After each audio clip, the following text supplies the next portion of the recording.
খাটিয়ায় শুয়ে 50 মহিলা, তাকে কাঁধে নিয়ে কখনো জমির আলপথ কখনো গ্রামের মেঠো পথ ধরে ছুটেছেন দুই যুবক। অসুস্থ রানী সোরেনকে হাসপাতাল থেকে আত্মীয়দের বাড়ি নিয়ে যাওয়ার ভিডিও সমাজ মাধ্যমে ভাইরাল মালদহে। অভিযোগ, বেহাল রাস্তার সৌজন্যে খাটিয়ায় করে রোগী পৌঁছানোর ভবিতব্য হবিপুরের শ্রীরামপুর গ্রাম পঞ্চায়েতের রঞ্জিতপুরবাসীর।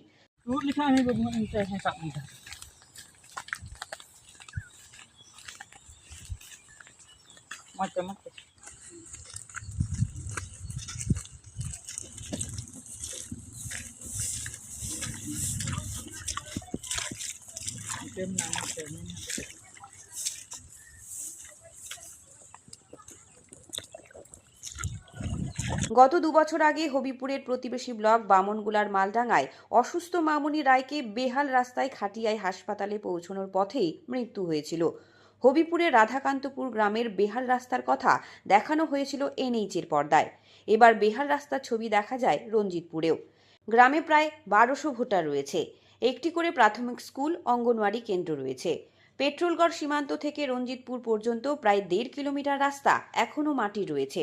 বর্ষায় মাটির রাস্তায় টোটো, অ্যাম্বুলেন্স তো দূরের কথা, সাইকেলের চাকা পর্যন্ত গড়ায় না। রঞ্জিতপুরটা হচ্ছে আমাদের শ্রীরামপুর অঞ্চল, হবিপুর ব্লক, ডিস্ট্রিক্ট মালদা। তো আমাদের এলাকায় যে রাস্তার অবস্থা, সেই রাস্তার অবস্থা মানে বলে বোঝানো যাবে না, এরকম অবস্থা খারাপ। বলতে যে আমাদের যে ব্লাডটা হাই প্রেশার উঠে যাচ্ছে, বলে বোঝাতে পারছি না, রাস্তার অবস্থা এত খারাপ। তো তবুও আমরা দিনের সঙ্গে লড়াই করে বেঁচে আছি। আমাদের বাসিন্দা যে কোনো সমস্যায় যদি আমাদের একটা পেশেন্টকে নিয়ে যাওয়া হয় হসপিটালে, আমাদের খাটিয়াতে করে নিয়ে যাওয়া হয়। কালকে যে ঘটনাটা ঘটেছে সেটা হচ্ছে, আমাদের এই রঞ্জিতপুরের একটা পেশেন্ট মালদা হসপিটালে ভর্তি ছিল, তাকে নিয়ে আসা হয়েছিল। রাস্তা অবস্থা খারাপের জন্য তাকে মিডিল রাস্তায় নামিয়ে দেওয়া হয়। সেখান থেকে কোনো রকমে আমরা খাটিয়াতে করে নিয়ে এসেছি। রাস্তায় এমনভাবেই চলাচল ভবিতব্য বলে জানান গ্রাম পঞ্চায়েতের সদস্য তৃণমূলের সাবিত্রী মুর্মু। ঘটনাটা হয়েছিল, আমার মা ডায়রিয়া হয়েছিল, তো রেলের ধারে ধারে খাটিয়াতে করে নিয়ে গেছি শ্রীরামপুর স্ট্যান্ড অবধি। ওখান থেকে গাড়ি রিজার্ভ করে বুলবুলি হাসপাতালে নিয়ে গেছি। ওখানে এক রাত ছিলাম, তো বৃহস্পতিবারে এক রাত ছিলাম, গোটায় রাত দিনমান ছিলাম।